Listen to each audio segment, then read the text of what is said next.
Bienvenidos a 360 grados, una visión global de la noticia, un espacio para debatir sobre todo lo que sucede en Colombia y en el mundo. Hoy empezaremos 360 haciendo una pequeña ronda internacional para debatir sobre los principales temas que ocupan titulares de prensa. Empezaremos por la celebración en Cuba de los 60 años de la toma del cuartel de Moncada.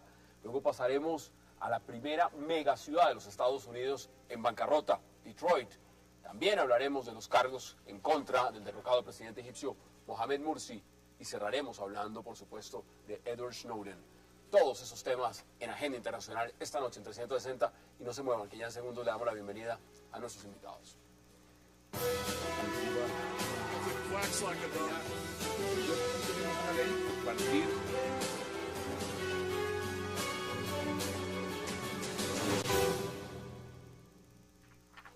Qué placer darle la bienvenida esta noche a 360 a Marcos Pekel, a Julián Zapata, a Richard Emlin y a Rafat Godme. Señores, qué gusto tenerlos esta noche de viernes para hacer Agenda Internacional. Gracias por aceptar la invitación. Bueno, vamos a empezar en Cuba. Richard, ¿sí? El cuartel de Moncada, 60 años del aniversario del asalto al cuartel de Moncada. Muchos dicen que ese es el inicio realmente del castrismo. ¿Hay algo que celebrar en Cuba? ¿Cómo lo ve usted?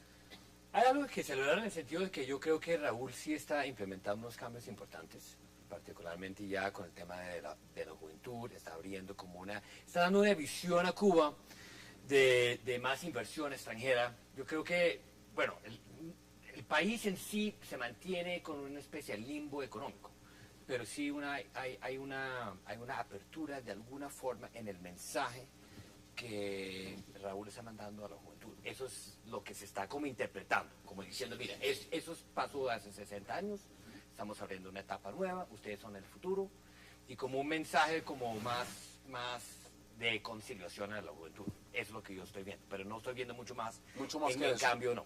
Marcos, bienvenido. ¿Usted cómo ve lo que significa esta fecha, el 26 de julio del 53? Gracias. Antes de comenzar, quiero saludar a la patria, Julián, por el Ramadán y a todos los musulmanes que nos están viendo. Pues sí, yo pensaría que hay unos cambios que está implementando Raúl, pero pienso que son 20, 30 años demasiado tarde. Y Cuba, pues, la revolución a lo que es hoy, es un país realmente que se quedó frente al desarrollo que están experimentando otros países. En ese sentido, creo que bienvenidos los cambios muy graduales que está introduciendo Raúl, pero obviamente hay mucho camino por recorrer en Cuba que otros países latinoamericanos ya lo recorrieron sin desestimar algunos de los beneficios que deja la revolución. Rafa, bienvenido. Mire lo que están diciendo, por ejemplo, presidentes que han ido, por supuesto, a la celebración en Cuba, como José Pepe Mujica de Uruguay. Dice, Cuba nos ha enseñado el valor de la vergüenza y de la dignidad, de ser nosotros. Ha dicho también, por ejemplo, Evo Morales, siento que la revolución cubana es la madre de las revoluciones antiimperialistas de América Latina y del mundo. ¿Hay algo que celebrar en Cuba? Bueno, antes que nada quería agradecerle a Marcos por el saludo y un saludo para todos y la audiencia, y gracias por la invitación, Hassan. Yo estoy de acuerdo con lo que decía Richard al principio, y en efecto han habido cambios graduales, algo que se debería celebrar no con tanto optimismo, ciertamente, porque los cambios deberían ser más profundos, deberían hacerse más céleres, etcétera, etcétera. Pero yo quiero agregar algo. Esto que pasó en Cuba, en esta celebración donde estuvieron varios presidentes latinoamericanos, Nicolás Maduro, Ortega, Pepe Mujica, Evo Morales y toda la cúpula del ALBA. Exacto, más obviamente la dirigencia cubana, es una muestra de la complejidad que representa América Latina, sobre todo para Estados Unidos. Porque es un bloque o es un grupo que, digamos, sigue apegado a un discurso de hace varias décadas que se incrustó en este tipo de sociedades desde la Guerra Fría, pero es un discurso que, más allá, en la práctica está demostrando que en América Latina siguen habiendo proyectos soberanistas con respecto a los modelos de desarrollo que han venido implementando en América Latina algunos otros estados y que siguen bajo la órbita o la influencia norteamericana. Así que en ese sentido es algo también que se debería celebrar desde la óptica de esas sociedades. Ahora, hay un tema de fondo, Julián, bienvenido, yo se lo pregunto de una vez. ¿Está mejor Cuba en este momento, después de 60 años de los Castro? ¿O podría estar mejor Cuba sin ese modelo de los Castro? A ver, lo que sorprende de Cuba es que es capaz de reinventarse y hasta reinventar aliados. Uno veía el modelo comunista y su alianza con la ex Unión Soviética, y después cuando eso entra en crisis, entonces uno encuentra que hace alianzas con los iraníes y para esas celebraciones hasta tuvo un nieto, el Ayatollah Khomeini. Y uno encuentra sus alianzas con la revolución bolivariana a pesar de que los comunistas siempre criticaron a Bolívar y lo consideraron un burgués, ¿sí? Pero ahora son las alianzas con los pueblos indígenas y son las alianzas, o sea, es decir, se reinventan y eso es una gran ventaja, significan que ven el mundo de manera multidimensional, eso es muy importante, y han identificado un enemigo y sobre todo una cosa muy importante, que han logrado desempolvar grandes héroes de la historia como José Martí, Francisco Morazán, como el caso de Sandino. ¿Es una dictadura? Lo que pasa es que estos sistemas cuando tienen enemigos tan poderosos como Estados Unidos a tan pocas millas, necesitan centralizar el poder o si no lo destruyen. Sí, pero eso No hay nada. es un argumento. Pero Sí, muy se simple. necesita ¿Es una la dictadura o no es una dictadura? Claro que es una dictadura. Es obvio que es la dictadura de un partido, es el sistema comunista, la dictadura del Partido Comunista de Cuba, sin lugar a dudas, donde no hay ningunos espacios democráticos y no se han abierto. En ese sentido, los cambios que se están introduciendo a nivel económico aún no han llevado a sustanciales cambios en el tema de participación ciudadana en la toma de decisiones. ¿Cuáles son los cambios? A ver, ustedes dicen hay cambios. ¿Cuáles son los cambios? Y los cambios han pasado desde Fidel Castro a Raúl Castro. ¿Cuáles son los cambios? Hablemos realmente, sin salirnos del pragmatismo de decir que se ha tratado de ampliar el modelo económico, siguen con libreta de alimentación, sigue el mismo partido funcionando, siguen con un embargo, siguen dos hermanos manejando la isla desde hace 60 años. ¿Cuál es el cambio? Bueno, el embargo no es un cambio. El embargo fue impuesto sobre un pueblo hace 50 años. El cambio realmente es que la apertura de las fronteras, los cubanos ya pueden empezar a viajar. Les dieron más libertades en cruzar fronteras. Ya no es esa isla encerrada, sino es una isla Los mucho que más dejan abierta. salir, los que dejan. No Bueno, todos no los están cubanos. dejando salir unos deportistas y unos científicos, pero hicimos que la apertura realmente está en marcha y hoy en día pues hay un éxodo. No es tanto el éxodo de los cubanos, pero ya hay cubanos ya entrando y saliendo. El turismo Ese modelo ha es sido un exitoso. motor de apertura muy fuerte en Cuba. Pero podríamos decir que ese modelo es exitoso o no es exitoso. Bueno, ¿exitoso en los ojos de quién? No, exitoso a los 90 millas en Miami. A los ojos de que para Richard ellos Emblin. nada, A los ojos de nada Richard exitoso. Emblin. No de los estadounidenses, a los ojos suyos. Ningún modelo económico está funcionando en este momento. Y ni siquiera la que representa el exiliado cubano en Miami, que tiene No, veamos Europa, obviamente veamos un Europa. modelo económico que para ellos sí funciona, pero para los cubanos tiene otro punto de vista, tienen otra mirada. ¿Qué dicen ustedes? Sí, estoy de acuerdo. O sea, para poder analizar y ofrecer un análisis más conciso sobre lo que ocurre en Cuba, es mejor hacerlo desde la perspectiva de lo que está ocurriendo dentro del partido que gobierna en Cuba. En ese caso, ha sabido readaptarse, ha sabido, digamos, llevar a cabo un programa pragmático de sobrevivencia, tal y como hemos venido diciendo. Entonces, y en eso, digamos, influye mucho el bloqueo norteamericano. Estados Unidos, cada vez que quiere llevar a cabo un proyecto de política exterior fracasado, es el primero en aparecer. Por ejemplo, ¿qué fue lo que hizo que sobreviviera tanto tiempo, qué pena la analogía, Saddam Hussein en Irak? El embargo que había implementado Estados Unidos en la década del 90. Porque ese tipo de embargos, ese tipo de situaciones, lo que hace es que el pueblo se sienta cada vez más necesitado del supuesto o aparente dictador. Aunque en el caso de Cuba, obviamente la analogía no es tan... En un mundo globalizado como el de hoy en día, voy a retomar otra de las frases que han dicho los mandatarios que han visitado la isla para conmemorar esta fecha. Nicolás Maduro, por supuesto, del ALBA, dice lo siguiente: ¿qué dignidad le entregaron ustedes a los pueblos de América Latina? Ustedes han hecho posible el ALBA, la CELAC y que haya esperanza para otros pueblos. Ustedes me dirán, ¿qué opinan de esa frase de Nicolás Maduro? Mire, el ALBA es un cascarón vacío que navega a la deriva en el mar. La CELAC parece más una marca de cereal que una organización seria. UNASUR es un embeleco de realities. Mercosur está en crisis.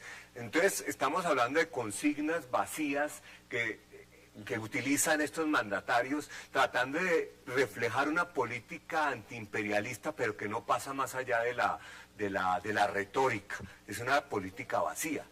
Y no es lo mismo Uruguay que Cuba. Obviamente Pepe Mujica pues apoya todo eso, pero Uruguay quiere ser miembro de la Alianza del Pacífico, porque es la única alianza en este momento que tiene un proyecto real. ¿Cuánto le ven ustedes de sobrevivir, podremos decirlo, de status quo, de que se pueda mantener esta situación en Cuba sin que haya un cambio radical? ¿Cuánto tiempo le dan ustedes más a este modelo cubano? A Castro lo han estado tumbando, dado por muerto hace mucho tiempo, lo mataron muchas veces 60 como tiro fijo, eso años. no es nuevo.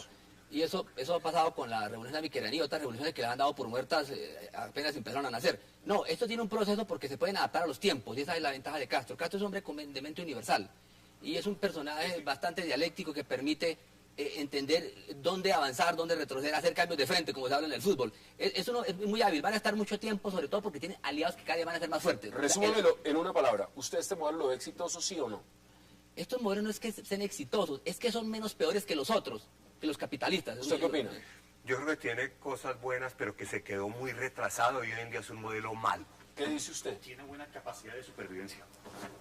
Yo creo que la revolución cubana no va a siempre estar por muchos años más, décadas, en nuestra conciencia. Yo creo que es un estado casi de conciencia. Usted recordará que desde que se acabó la Guerra Fría, en el 90, 91 más o menos, todo el mundo comenzó a pronosticar China se va a democratizar y la democracia va a ser producto del incremento cada vez mayor de su PIB, etcétera, etcétera. Rusia va a entrar en un proceso de democratización muy profundo y así sucesivamente. Y todavía desde la década del 90 estamos esperando la supuesta transformación del mundo en una zona de paz democrática y liberal, tal y como han augurado muchos analistas liberales. ¿Por qué les pregunto eso? Porque vamos a hacer una pequeña pausa, pero al regreso vamos a hablar de otro caso, que es muy distinto al de Cuba. Es Detroit. Y vamos a analizar el uno y el otro. Hagamos una pequeña pausa. Ahora, para que entremos un poco en contexto, evidentemente ustedes han sentado sus posiciones sobre lo que es el modelo cubano. Veamos este pequeño video para que nos dé una ilustración de lo que está pasando en Detroit, en los Estados Unidos, y por supuesto una visión socialista cubana de lo que es Detroit.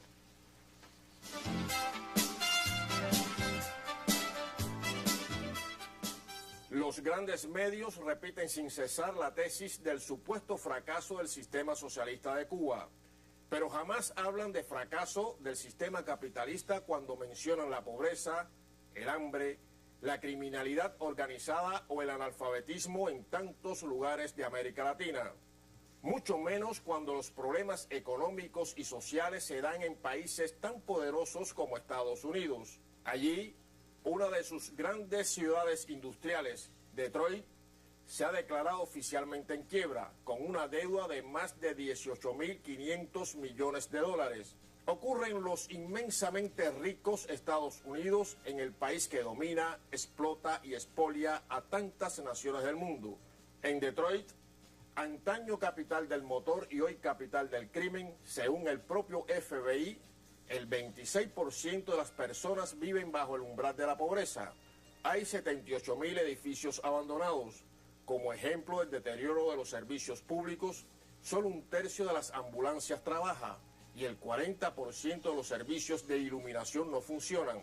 Los ciudadanos deben esperar una media de 58 minutos para que la policía responda, 5 veces más que en el promedio del país. Detroit es una especie de ciudad fantasma, amada por fotógrafos que buscan su encanto sórdido y decadente, y han inventado un estilo, el ruin porn, o pornografía de ruinas. Por cierto, sobre esta ciudad ninguna potencia extranjera ha impuesto un bloqueo comercial, ni tiene vetado el crédito o la inversión. ¿Se atreverá alguno de los grandes medios a afirmar que definitivamente ha fracasado el sistema capitalista de Estados Unidos? Bueno, ese es el video. ¿Ustedes qué opinan? Tremendo. A ver, el video habla por sí solo, demuestra la crisis del modelo capitalista. Esto nos recuerda a las películas del oeste que veíamos cuando niños, de los pistoleros que caminaban por pueblos Eso no fantasmas. es ficción, ¿no? No es ficción. Eso es real. O sea, esto es lo que está pasando en Sí, Detroit. y recordamos las ciudades mayas, que por qué las desocuparon, ¿no? Entonces, claro, no estoy comparando con el 2012, que era el fin del mundo, pero cuando uno mira las ciudades mayas que las abandonaron, y todavía estamos investigando por qué, han investigado que hay problemas ecológicos y sociales, entonces, dentro de 3 siglos nos estarán preguntando muchísimos de ellos, man, ¿y esta ciudad, por qué tantas ciudades abandonadas? Nueva York abandonado, Washington abandonado. Pero las cosas no son tan simples como Julián las plantea, de que eso demuestra la crisis del sistema capitalista, eso es la crisis de Detroit. ¿Por qué empezó la crisis? Y eso sí es interesante en una ciudad como Detroit. El problema racial influye mucho. Cuando empezó la ciudad a traer gente de raza negra, los blancos se fueron, y se fueron a los suburbios, se fueron a otras partes. Entonces la ciudad empezó a adquirir un nombre malo del racismo que existe en Estados Unidos, no existía antes, de que esa ciudad es la ciudad de los negros, entonces allá no va a vivir la gente de bien, entre comillas. Y así empezó el problema de Detroit, una ciudad que pasó de ser la más próspera de Estados Unidos en 1950, con 2 millones y pico de habitantes, a tener solo 700.000 hoy. Quebrada, En 20.000 millones de dólares en deuda. En una extensión de terreno donde cabe Nueva York 2 veces, una ciudad muy extensa, sí, una ciudad que está completamente quebrada desde hace años, la corrupción se la comió, los políticos la destrozaron. Y Les sí, voy a dar más o menos datos y les doy la palabra. Mire, cuando uno habla del modelo cubano y dice que está fracasado, que está quebrado, que no funciona, todos saben leer, todos saben escribir. Hay la delincuencia que vemos en Detroit. Salud. Aquí hay analfabetismo. 50%. Bueno, los porcentajes. La ciudad endeudada, quebrada, abandonada. Esto es una ciudad capitalista. Esto está en los Estados Unidos. Esto no está en un país tercermundista. Esto está en los Estados Unidos. General Motors, las grandes industrias del automóvil en Detroit. ¿Qué nos dice eso de la realidad espejo frente al mundo? ¿Qué nos está diciendo eso? Bueno, mira, hay que también pensar, o hay que saber Yo no voy a que defender enfrente la de dictadura, lo Detroit que estoy está hablando es del Windsor. modelo. Enfrente de Detroit, exactamente cruzando el puente, está Windsor, Canadá. Y conozco muy bien Windsor. Y es otro mundo. Es una ciudad, es un gobierno, Canadá, que invierte en sus ciudades. Lo que dice mi colega es muy cierto. Esto es un fenómeno del inner city, donde la gente va saliendo, hay una diáspora hacia afuera. 60% de la población de Detroit se han migrado hacia afuera. Entonces, es un círculo vicioso. A medida que la gente va saliendo del casco urbano, se sube la criminalidad. A medida que se sube la criminalidad, siguen saliendo más gente. Entonces, es un círculo vicioso que no hay forma, sino una intensa no es exactamente un colapso del sistema capitalista, en eso también estoy de acuerdo, que eso es poniendo unos... No es un colapso no es un general. colapso, porque Canadá también es un social muy capitalista, pero tiene un base social, hay una inversión social. Claro. Bueno, digamos que hay que tener en cuenta dos alternativas explicativas. La primera se trata de una crisis cíclica capitalista muy profunda y que es estructural, y que en el caso de Detroit específicamente obedece a por lo menos tres crisis desde los años 70 para acá. Estoy de acuerdo con el factor racial, estoy de acuerdo con el factor demográfico, el factor migratorio, etcétera, etcétera, pero aquí hay un aspecto económico muy relevante y que es determinante, de hecho. Por ejemplo, en Detroit han habido, repito, 3 crisis. La primera, las 3 han sido automotrices, y la tercera estuvo influenciada por la crisis inmobiliaria de 2008. Y si en una ciudad donde hay crisis automotriz, cuyo principal motor es la industria automotriz, pues entonces hay que tener en cuenta este factor. Ahora, hay uno segundo. En Estados Unidos ha tenido la mala fortuna de contar con 2 de los peores presidentes que ha tenido en su historia, en la historia de los últimos 100 años. Obama y su antecesor, Bush. Los dos y seguidos. Usted no le perdona ni a los republicanos ni a los demócratas. Los dos. O sea, es una pésima, una mala gestión de presidentes que no han sabido cómo gestionar la crisis en Estados Unidos. De hecho, el señor Obama es una especie de keynesiano barato, que ni siquiera sabe aplicar la teoría keynesiana tal y como la ha querido. ¿Usted le echa la culpa a Obama de lo que está pasando en Detroit? No, yo creo que lo de Detroit, estoy de acuerdo con ella, porque yo también conozco Windsor y conozco Detroit, las dos. Es un problema de una ciudad. Yo creo que tratar de aquí buscarle demasiada filosofía al problema de una ciudad específica que está quebrada. Pero hablemos del modelo. Gastó más de lo que tenía, porque la gente se le fue y porque tiene una porque es mucho... Usted no puede desligarlo de la crisis estructural profunda que está atravesando Estados Unidos desde el 2008. Sí, pero no está reflejado. Usted tiene ciudades muy recuperadas hoy en día. Boston es una gran eje de inversión. Sí, pero la crisis en Estados Unidos ya está en buena parte superada. El desempleo está bajando. A mí me parece que Obama, lo primero que hizo Obama fue salvar a las 3 automotrices, que fue clave para salvar la industria americana, y lo hizo. Pero mire cómo está la ciudad. El fondo superficial, no el fondo. Es maquillaje. El problema de que salvó Detroit... 3 empresas importantísimas al General Motors de la crisis. Pues la forma Obama necesitaba. simplemente se ha dedicado a endeudarse y a invertir en solamente gastos improductivos. Yo creo que Obama retiró las fuerzas. ¿Cómo se explica? El problema con estos... ¿Cómo se explica que una ciudad que vive de la industria automotriz, que genera empleos de este calibre, sea una ciudad que se va en declive y está quebrada? Y una ciudad que vive del mundanismo, del juego, de la prostitución como Las Vegas, lo que hace es crecer año tras año. ¿Qué nos dice eso del modelo?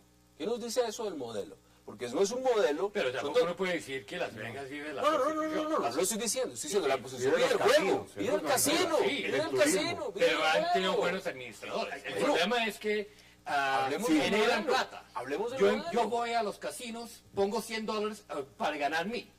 Yo, hoy en día, General Motors fabrica carros en China y no tienen la misma O en otras confianza. partes, no, pero en japoneses, Michigan, en México. están fabricando en el sur de los Estados En México. Unidos. Es que Hoy las en día- plantas de fabricación no están en Michigan. Exacto. Hay algunas, pero están en Está en Tennessee, México. están en Alabama, están en otros Están en Canadá, estados. están al otro lado del Están río. en Windsor, están en Exacto. Oregon, Eso demuestra Rafa, que lo importante póngalo no es sobre el- la mesa. Hassan para mí ha planteado la pregunta fundamental. ¿Qué hay que decir del modelo? Yo recuerdo que hace unos 80 años atrás, un economista ruso, Nikolai Kondratiev, planteó un modelo económico muy importante. Las fases A y B Kondratiev, o sea, las fases de ciclos y contraciclos o de contracciones económicas. Y Nikolai Kondratiev, en pleno contexto soviético, desafió a la ortodoxia diciendo el modelo capitalista entra en fases cíclicas de crisis, pero eso no quiere decir que el modelo vaya a desaparecer. Simplemente en este momento Estados Unidos está atravesando una de esas fases cíclicas de contracción de la economía y por tanto el caso de Detroit se circunscribe en una especie de fase Miren, contractiva. yo les acabo de mostrar a ustedes... Desde antes del 2008 la ciudad viene quebrada. Estamos Si hablando usted de una lee, fase Yo les cíclica acabo de larga. poner a ustedes No. dos modelos económicos, uno en el primer mundo y otro en una isla en el Caribe. El problema Si es- usted tiene que escoger entre los dos modelos, no vamos a hablar del modelo capitalista generalizado. El modelo Detroit y el modelo Habana-Cuba. ¿Cuál de esos dos modelos? Yo creo que La Habana, Cuba, representa una ¿Los dos especie... modelos? Sí, bro, pues yo creo que yo prefería un modelo más cerca a la canadiense, que es una inversión social. Pero ese modelo no está en la Sí, mesa. pero está muy cercana a la Usted cubana. prefiere una tercera vía. Exactamente, pero está muy cercana, es la más cercana a la cubana, tanto así que Canadá y Cuba mantengan unas relaciones muy ¿Usted fuertes. cuál modelo le gusta más? Pues, yo- ¿El modelo Detroit? Digamos que la verdad se encuentra en una especie de... Porque los dos, yo no sabría qué responderle. Usted, por eso le hago la pregunta a usted. ¿Cuál le gusta Yo más? definitivamente prefiero un modelo capitalista depurado del racismo, el salvajismo y la brutalidad que representa este tipo de modelo. O sea que está más cerca del espectro cubano. ¿Qué modelo prefiere usted? La verdad es que ninguno de los modelos que ha creado el ser humano hasta ahora sirve para resolver los problemas de la humanidad en su conjunto y menos un problema global. Ni el capitalismo, ni el comunismo, ni siquiera los modelos religiosos, Ni el dictatorial, ni como los dice el religiosos que se han empleado del integrismo, ninguno de ellos. Es decir, la humanidad tiene que reinventarse. Esto solamente a ver, mucho menos una ciudad donde el centro no es el ser humano. Lo más Lleno de crimen, lo más cobarde que analfabetismo. existe es el dinero. Lo más cobarde que existe es el dinero. Y lo primero que huye. Y huyó y acabaron con todo. yo no voy a ser tan fatalista como Julián. Yo sí me voy con lo que dice mi colega Richard. Yo me voy con el modelo de Canadá con Toronto. Usted se va con el modelo canadiense. Bueno, vamos a la pausa porque al regreso vamos a hablar de Mohamed Morsi y también de Edward Snowden. Ya regresamos. Deposed Egyptian President Mohamed Morsi, being here 1 month into his presidency in 2012, meeting with leaders of Regresamos a 360 grados haciendo agenda internacional. Son las 8:34 p.m. hora de Bogotá, estamos en vivo. Ahora vamos a hablar de Mohamed Morsi. Marcos, ¿qué está pasando con Morsi? ¿Y usted cómo ve que este señor, que no lo han mostrado desde que lo derrocaron, que no se sabe dónde está, en este momento ya lo tengan acusado, vínculos con Hamas y se le vino el mundo encima? ¿Eso qué significa? Significa que el golpe, que fue golpe, a pesar de los eufemismos que están tratando de usar, realmente después de estas 2 primeras semanas donde el ejército estuvo tratando de volver a traer a la hermandad musulmana algún tipo de pacto nacional y ellos se negaron después de aducir que su presidente democrático ha sido derrocado, pues a Morsi no lo pueden mantener incomunicado al eterno. Entonces lo mejor es inventarse, porque yo sí creo que acá lo que están haciendo es sacándole cargos, nada que ver, que conspiró Inventando. con Hamas para huir de una prisión, que hubo muertos ahí. Yo creo que son cargos que no resisten un sistema judicial independiente, pero no pueden seguirlo manteniendo ahí quién sabe dónde, en una base militar. Entonces lo van a sacar y lo van a juzgar y lo van a usar como carta para ver si la hermandad musulmana se vuelve más asequible al golpe o se endurecen, entonces el gobierno endurece su posición frente a Morsi. ¿Usted cómo ve lo que está pasando con Mohamed Morsi? Pues muy triste por Egipto en general, una gran potencia con una gran historia, una gran civilización y la nación más grande del mundo árabe y de las más influyentes en el mundo islámico y que tiene universidades muy influyentes como Al-Aqsa y todas esas cosas. Ilegítimo. O sea, los que defendemos la democracia y el Estado de Derecho tenemos que rechazar esto porque significa promover la fuerza. Pero es que Como decía Cicerón, la fuerza es el derecho de las bestias. No, esto va a promover solamente más conflictos y guerras interminables en Egipto. Sencillamente lo que fracasó fue un proyecto... ¿Han celebrado este golpe de Sí, Estado? sí, algunos claro lo han celebrado y seguro esto... A ver, promovieron a los hermanos musulmanes inicialmente, los Clinton, para unirlo contra otros sectores del mundo musulmán, especialmente contra la media luna chiita. Pero no le sirvió el proyecto que tenían los cataríes en últimas. Sí, no le sirvió. Pero resulta que ahora ha surgido el tema de Arabia Saudita y unos golpes de Estado allá en Qatar y todo este tema. Y han decidido replantear el tema porque resulta que Mursi hasta resultó en Irán. ¿Sí? Resultó reunido con los iraníes. No les gustó eso y no les gustó que definitivamente no accedió a todo lo que se les pedía. A todo lo que pedía Estados Unidos y Occidente. Es decir, una guerra frontal. ¿Era mejor Mubarak o era mejor Morsi? No, es evidente que es mucho mejor Mursi, a pesar de que la hermandad musulmana tiene un problema de fundamentalismo que tiene que resolver y adaptarse al mundo contemporáneo, pero es mucho mejor un proceso democrático con los hermanos musulmanes que son más influyentes y que tienen que integrarse en el proceso social y político, porque están ahí. ¿Qué dice usted, Rafa? ¿Cómo ve lo que está pasando con Mohamed Morsi ya ahora con cargos encima? Pues lo que le hicieron a Mohamed Morsi es algo que estaba planeado desde hace más de un año. Es una especie de proyecto del mubarakismo revivido desde que Al-Tantawi asumió el poder en la transición en el 2011, desde que la Corte Constitucional anuló todos los actos constitucionales, anuló el proyecto de constitución, luego elimina o disuelve, perdón, la Cámara Baja egipcia, y además de eso le cohiben todo tipo de poderes a Mohamed Morsi para que una vez que fracasen todos sus intentos de reconstruir la democracia en Egipto, que era parte de la verdadera transición en ese país a la democracia, el mubarakismo revivido tuviese el pretexto ideal para derrocarlo y volverse a reinstalar en el poder, teniendo en cuenta que el señor Morsi estaba paulatinamente desagregándole el poder que estaban intentando acumular. Esa es la verdadera esencia de lo que está ocurriendo estructuralmente en la política egipcia. Hay un mubarakismo revivido, o como les suelo decir yo a mis estudiantes, acuño un término que es el neo-mubarakismo. Es lo que está ahora. Es lo que está ahora, el neo-mubarakismo. El general Sisi, tal cual, un general joven, la nueva generación de militares herederos del PND, el Partido Nacional Democrático, bueno, supuestamente democrático de Mubarak y Sadat, y toda esta generación de políticos que vienen de Egipto y que definitivamente han intentado y están logrando conseguir el poder de manera violenta. ¿Qué dice usted, Richard?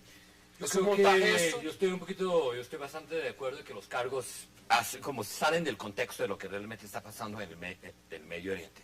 Yo creo que los Estados Unidos... Es una verdadera farsa. Bueno, sí, es una farsa, pero yo sí creo que el ejército egipcio está asustado de perder la plata que está recibiendo en ese momento de los Estados Unidos. O sea, la ayuda Plata, militar. la ayuda militar. Y que entonces el Estados Unidos ha cambiado su discurso, ya no lo están llamando, nunca lo han llamado un coup d'etat, ya ni siquiera están poniendo un nombre a lo que pasó. Quieren asegurar, porque eso entra ahora en cómo van a reforzar la seguridad regional hasta Israel. Vamos a La posición yo de Obama es patéticamente ambigua. Yo creo que bueno, yo estoy de acuerdo en eso, pero yo creo que la radicalización de Morsi estaba preocupando a la zona. Yo creo que esto es una salida. No, eso sí es yo creo eso que es cierto. Morsi y No hay la ninguna tal hermandad radicalización. No. islámica se estaba radicalizando, el partido- y eso el no le partido conviene a de nadie Morsi. en la región. El partido de Morsi ganó unas elecciones, las ganó limpiamente, las ganó en democracia. Ahora, ¿se puede permitir que que un partido político, una agrupación, gane unas elecciones, al año no nos guste, salimos a la calle, protestamos y lo tumbamos? Depende del Veámoslo en perspectiva. Hassan, el tema es este. Después de una revolución como la que hubo en Egipto, donde tumbaron un régimen de 60 años, y llega usted a elecciones tan rápido, sin lograr unos acuerdos sobre lo esencial, con las distintas fuerzas políticas del país que participaron en el derrocamiento, la hermandad musulmana, los liberales, otros grupos, llegar de una vez a hacer elecciones y colocar toda la democracia en las elecciones, que las gana un partido con una agenda muy específica y ese partido trata de arrastrar el país hacia esa agenda, es un error en todo el concepto de lo que fue la revolución. Usted no puede pretender que una revolución que tumba un régimen pase a otro lado, costado de una vez, sin lograr una reconciliación y una negociación de todas las fuerzas ¿Morsi políticas. trató de hacerlo? No lo trató de hacer porque la falla fue la Constitución.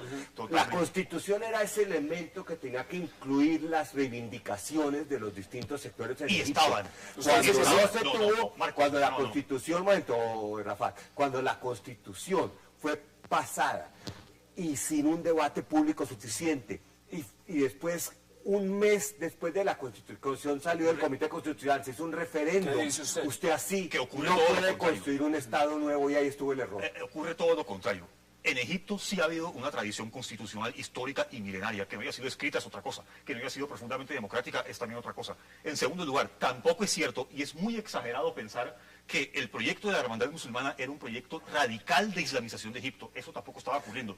Permítame un momento. De hecho, en el borrador de constitución que se hizo en Egipto antes de Morsi, se hizo antes de que él fuera elegido. Y él simplemente sometió a referéndum ese proyecto de constitución que fue Estoy de acuerdo aprobado. con usted, que no era un proyecto de Permíteme- organización, pero era un proyecto de concentración No, del poder en la hermandad. Pero es que se necesitaba concentrar el poder. Y en el porque último era año necesario para hacer la más, transición. Pero hay un Julián, problema, Julián. en muchos de esos paneles he defendido la tesis de que nunca existió la primavera árabe, y mucho menos en Egipto. La primera sacrificada fue la mujer.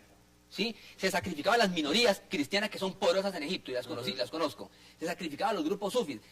Dos grupos que se estaban peleando el poder, la hermandad musulmana, entre algunos moderados y extremistas, y los salafíes. Eso abogaba No, cualquier no. proceso. Ustedes otra cosa. están Perdona. desconociendo lo que ocurre realmente en la política egipcia. Realmente, mire, el problema hay que tal existe... proceso. el- Pero usted lo que el está problema diciendo es que entonces se tocaba tumbar a radicalizó, Morsi. se radicalizó y el wahabismo salafismo entró a controlar la hermandad musulmana. La hermandad musulmana... No, si los primeros en reconocer la tumbada de Morsi fue Arabia Saudita. Y Fueron los primeros y y el- otros que ya no miraron se a iban a- nadie que porque se no comió Y el la partido reserva. al-Nur egipcio, que es un partido salafista, fue el primero en reconocer el golpe, que después a la Pero semana después- siguiente después se echaron echaron para atrás. Es que yo estoy de acuerdo que no era un proyecto de islamización Ah, radical, bueno. era un proyecto de concentración Concentración del poder. pero que para en la mí era hermandad, necesario, dejando siguiendo el fuera ejemplo a otros del sectores de la 90. población. Y ahí estuvo el error. El problema es que No, uno era para mí no. del extremismo wahabí salafí, los otros eran wahabíes totales. Entonces, ¿qué pasa? No tienen un modelo de interés, no conocen la historia de Egipto. Por ejemplo, estos señores, ¿cómo es posible que el partido de Morsi termine nombrando como ministro de turismo a un salafí? Bueno, pero en este ¿Eso momento, qué significa? en este momento, Pero Julián, vamos a significa? ver que el wahabismo y la hermandad musulmana son enemigos históricos. Y no Eso- hubo ninguna reconciliación. Apenas fue un Eso, golpe, no, Arabia no. Saudita giró un cheque de 5.000 millones de Esas dólares. son palabras. Los Emiratos 3.000 y Kuwait otros Qatar 4.000. es salafí wahabí y financió con 8.000 señores, dólares, 8.000 millones de dólares señores, el me proyecto. queda menos de un minuto para este tema. Richard, acá hay un punto, y es que los que ganaron las elecciones en este momento los están llevando a la cárcel. Al señor Morsi están diciendo que tiene alianzas con Hamas. Le están montando toda una parafernaria para llevarlo preso, y lo que estamos viendo es que el que estaba antes, que era el señor Mubarak, está detenido, el presidente que ganó las elecciones está detenido, y están los militares en el poder. ¿Cuál es su reflexión y sus conclusiones sobre lo que está pasando en Egipto? Bueno, yo creo que Egipto se dio cuenta, dentro a un año de haberlo elegido Morsi, de que el país estaba yendo a un rumbo no democrático. Entonces ya venían de eso. Bueno, es relativo, es como hablar otra vez, volver al tema, en qué es la democracia en Cuba, por ejemplo. Ahí hay democracia. Bueno, en Egipto estaban viendo que su economía se estaba fracasando. Egipto vive en gran parte del comercio internacional, el turismo, el acceso al Suez Canal, tienen mucho, es decir, no Pero la pueden culpa darse no fue de lujo. Morsi. Deme No 15 pueden darse segundos, lujo. 15 segundos sus conclusiones. Lo que pienso yo es que la transición que estaba llevando a cabo el presidente Morsi era el proceso tal y como debería estar ocurriendo. Se necesitaba concentrar poder y se necesitaba tenerlo para ejecutar la constitución, relegando en ese momento al neomubaraquismo. Conclusiones, 15 segundos. Se quiso reinventar la hermandad musulmana, una alianza de los Clinton y Obama con esta organización para enfrentar al mundo chiita. Y ese proyecto fracasó porque el gran error fue la guerra contra Siria. Estos hermanos musulmanes y Mubarak y este Morsi apoya la guerra contra Siria. El mismo error que cometió Saddam Hussein y Egipto apoyando la guerra contra Irán. En su momento, en los años 80, cometen el mismo error. Deme sus conclusiones. Yo creo Marcos. que lo que debemos basar es la complejidad en construcción de Estado en una sociedad que 60 años estuvo controlada por un régimen militar, y esa complejidad va a llevar a más problemas y más traumatismos como el que estamos Pero no viendo. es construcción de Estado, es construcción Señores, de democracia. vamos a la pausa porque al regreso vamos a entrar con el tema final de la agenda internacional. Vamos a hablar de lo que está pasando con Edward Snowden. Ya regresamos.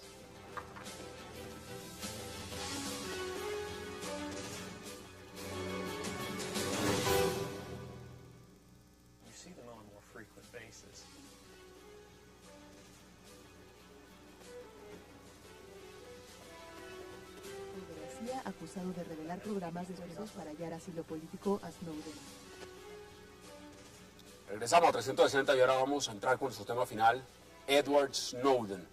Cuando hablamos de Edward Snowden, todos sabemos que está en un aeropuerto moscovita. Está en Moscú.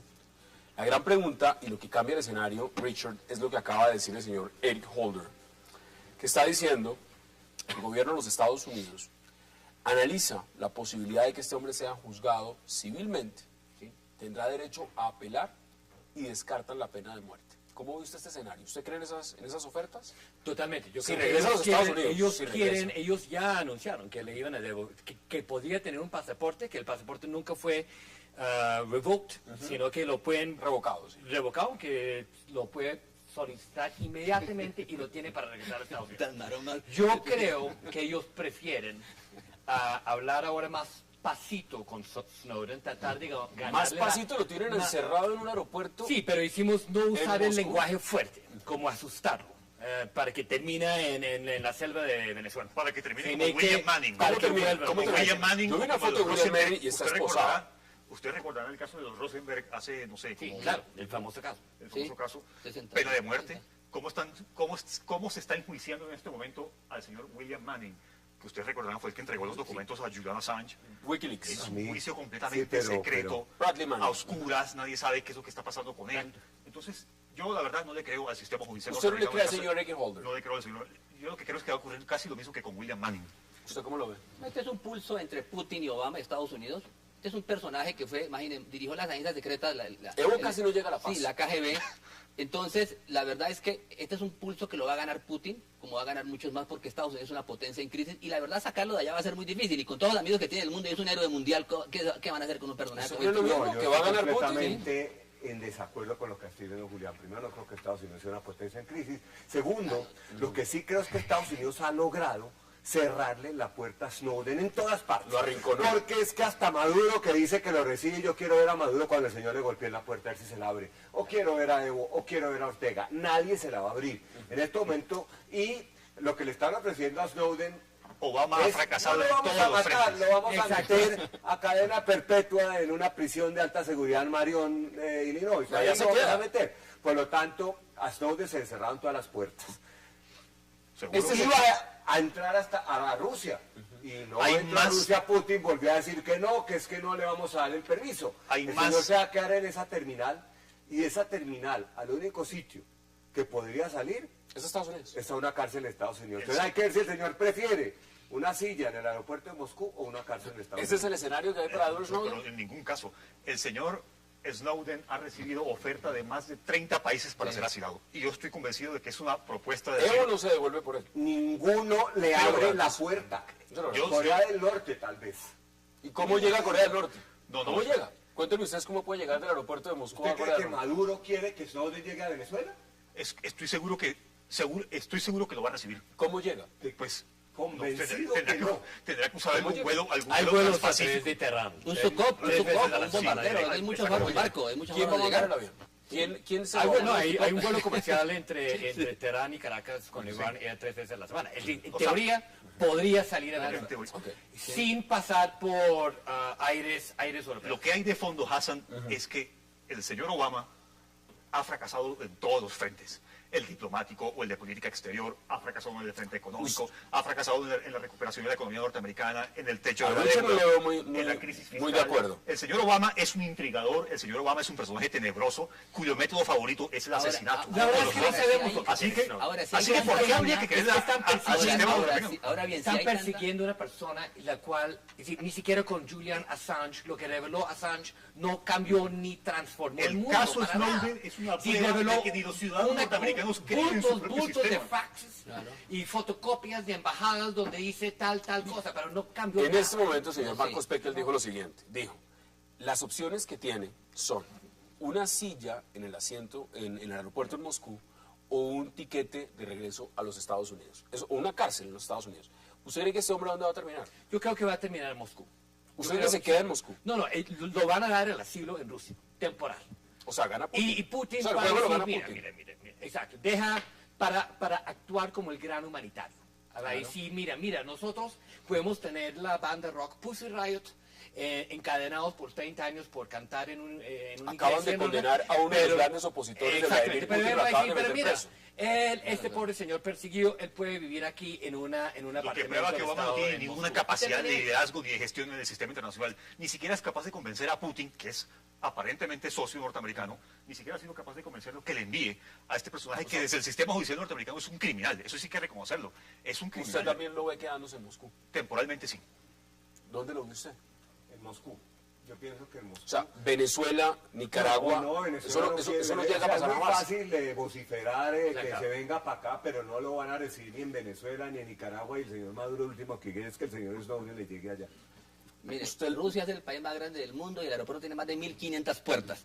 Puede llegar a quedarse en Rusia como salir fácilmente cuando Putin lo decida porque tienen de todo para sacarlo. Y Eso tiene es un buen cuestión- servicio de inteligencia, Sí, a diferencia sí. de la CIA. No, esto es un Sí, problema. pero eso es un juego político. diplomático. Juego Pero es un juego diplomático. diplomático. Pero en un juego diplomático donde están jugando todas las Sí. cartas, tampoco pueden ustedes decir Claro. que los Estados Unidos no le ha cerrado todas las posibilidades. No Lo puede que con la tiene potencia. Cajal. Pero es parte de la Bastante doble bien, sí. moral Yo norteamericana. creo que Estados Unidos ha aplicado fuerte presión en todos los países, aliados o no, para que no reciban a Snowden. ¿Y por Está qué Putin respirando no por lo ha la herida. devuelto entonces? Está respirando por la herida Porque devolverlo ya es otra cosa. Devolverlo, eso sí es.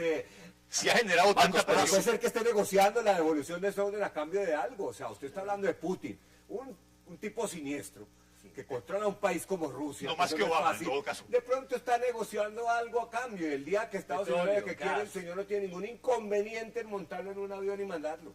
Es decir, a futuro ustedes ven, y concluyo con esa pregunta para que me den ustedes la definitiva, ¿terminará el señor Edward Snowden después de esta maratón mundial, de todo lo que ha ocurrido mediáticamente, en una prisión en los Estados Unidos? No, termina en el tercer mundo, termina en América Latina. Yo creo que hay buen chance que termine una prisión en Estados Unidos. Hay buen chance, dice usted. Y usted dice que no. Termina en América Latina.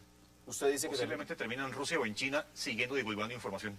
pero no termina en una prisión en los Estados No Unidos. termina en la prisión en Estados Unidos. Yo No no creo. lo creo todavía en prisión en Estados Unidos. Yo creo que termina en cualquier otra parte. Richard Remlin, como siempre, gracias por aceptar la invitación. Rafat Godme también, Julián Zapata Gracias. y Marcos Peque, gracias por aceptar la invitación. Y ustedes, gracias por acompañarnos. Nos vemos de nuevo el lunes a la misma hora para seguir debatiendo toda la agenda política de Colombia y del mundo. Hasta una próxima oportunidad.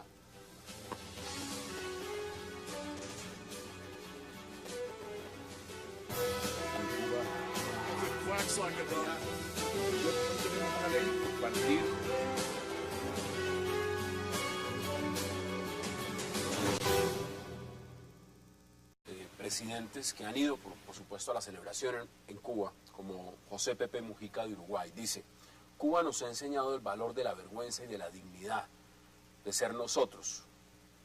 Ha dicho también, por ejemplo, Evo Morales: siento que la revolución cubana es la madre de las revoluciones antiimperialistas de América Latina y del mundo. ¿Hay algo que celebrar en Cuba? Bueno, antes que nada quería agradecerle a Marcos por el saludo y un saludo para todos y la audiencia. Y gracias por la invitación, Hassan. Yo estoy de acuerdo con lo que decía Richard al principio y en efecto han habido cambios graduales. Algo que se debería celebrar no con tanto optimismo, ciertamente, porque los cambios deberían ser más profundos, deberían hacerse más céleres, etcétera, etcétera. Pero yo quiero agregar algo. Esto que pasó en Cuba en esta celebración, donde estuvieron varios presidentes latinoamericanos, Nicolás Maduro, Ortega, Pepe Mujica, Evo Morales y toda la cúpula Del ALBA. exacto, más obviamente la dirigencia cubana, es una muestra de la complejidad que representa América Latina, sobre todo para Estados Unidos. Porque es un bloque o es un grupo que, digamos, sigue apegado a un discurso de hace varias décadas que se incrustó en este tipo de sociedades desde la Guerra Fría, pero es un discurso que, más allá, en la práctica está demostrando que en América Latina siguen habiendo proyectos soberanistas con respecto a los modelos de desarrollo que han venido implementando en América Latina algunos otros estados y que siguen bajo la órbita o la influencia norteamericana. Usted. Hay algo que celebrar en el sentido de que yo creo que Raúl sí está implementando unos cambios importantes, particularmente ya con el tema de la juventud, está abriendo como está dando una visión a Cuba de más inversión extranjera. Yo creo que, bueno, el país en sí se mantiene con una especie de limbo económico, pero sí hay una apertura de alguna forma en el mensaje que Raúl está mandando a la juventud. Eso es lo que se está como interpretando, como diciendo, mira, eso pasó hace 60 años, estamos abriendo una etapa nueva, ustedes son el futuro, y como un mensaje como más de conciliación a la juventud. Es lo que yo estoy viendo, pero no estoy viendo mucho más que en eso. cambio no. Marcos, bienvenido. ¿Usted cómo ve lo que significa esta fecha, el 26 de julio del 53? David. Pasani, antes de comenzar, quiero saludar a la patria Julián por el Ramadán y ofrecerle a todos los hermanos que nos están viendo. Pues sí, yo pensaría que si hay unos cambios que está implementando Raúl, pero pienso que son 20, 30 años demasiado tarde. Y Cuba, pues, la alternativa que nos da la revolución a lo que es hoy, es un país realmente que se quedó frente al desarrollo que están experimentando otros países. En ese sentido, creo que bienvenidos los cambios muy graduales que está introduciendo Raúl, pero obviamente hay mucho camino por recorrer en Cuba que otros países latinoamericanos ya lo recorrieron sin desestimar algunos de los beneficios que deja la revolución. Rafa, bienvenido. Mire lo que están diciendo, por ejemplo. Así que en ese sentido es algo también que se debería celebrar desde la óptica de esas sociedades. Ahora, hay un tema de fondo, Julián, bienvenido. Yo se lo pregunto de una vez. ¿Está mejor Cuba en este momento, después de 60 años de los Castro? ¿O podría estar mejor Cuba sin ese modelo de los Castro? A ver, lo que sorprende de Cuba es que es capaz de reinventarse y hasta reinventar aliados. Uno veía el modelo comunista y su alianza con la ex Unión Soviética, y después cuando eso entra en crisis, entonces uno encuentra que hace alianzas con los iraníes y para esas celebraciones hasta tuvo un nieto del Ayatollah Khomeini. Y uno encuentra sus alianzas con la revolución bolivariana a pesar de que los comunistas siempre criticaron a Bolívar y lo consideran un burgués, ¿sí? Pero ahora son las alianzas con los pueblos indígenas y son las alianzas, o sea, es decir, se reinventan y eso es una gran ventaja, significan que ven el mundo de manera multidimensional, eso es muy importante, ya han identificado enemigos y sobre todo una cosa muy importante, que han logrado desempolvar grandes héroes de la historia como José Martí, Francisco Morazán, como el caso de Sandino. ¿Es una dictadura? Lo que pasa es que estos sistemas cuando tienen enemigos tan poderosos como Estados Unidos a tan pocas millas, necesitan centralizar el poder o si no lo destruyen. Sí, pero eso, No hay nada. Eso es un argumento. Pero Sí, la pregunta o es muy sea, simple. se ¿Es necesita una la dictadura o dictadura. no es una dictadura? Claro que es una dictadura. Es obvio que es la dictadura de un partido, es el sistema comunista, la dictadura del Partido Comunista de Cuba, sin lugar a dudas, donde no hay ningunos espacios democráticos y no se han abierto. En ese sentido, los cambios que se están introduciendo a nivel económico aún no han llevado a sustanciales cambios en el tema de participación ciudadana en la toma de decisiones. ¿Cuáles son los cambios? A ver, ustedes dicen hay cambios. ¿Cuál?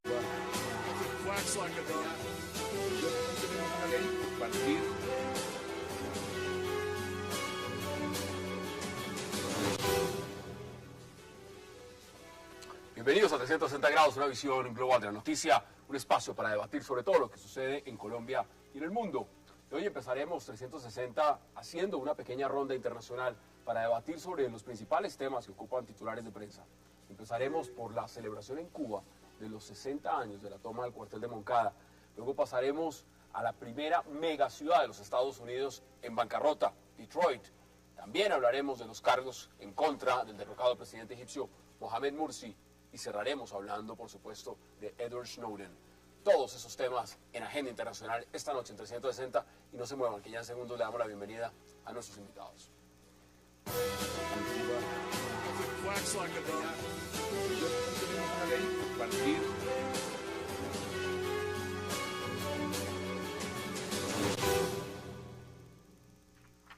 Y qué placer darle la bienvenida esta noche a 360 a Marcos Pekel, a Julián Zapata, a Richard Emlin y a Rafat Godme. Señores, qué gusto tenerlos esta noche de viernes para hacer Agenda Internacional. Gracias por aceptar la invitación.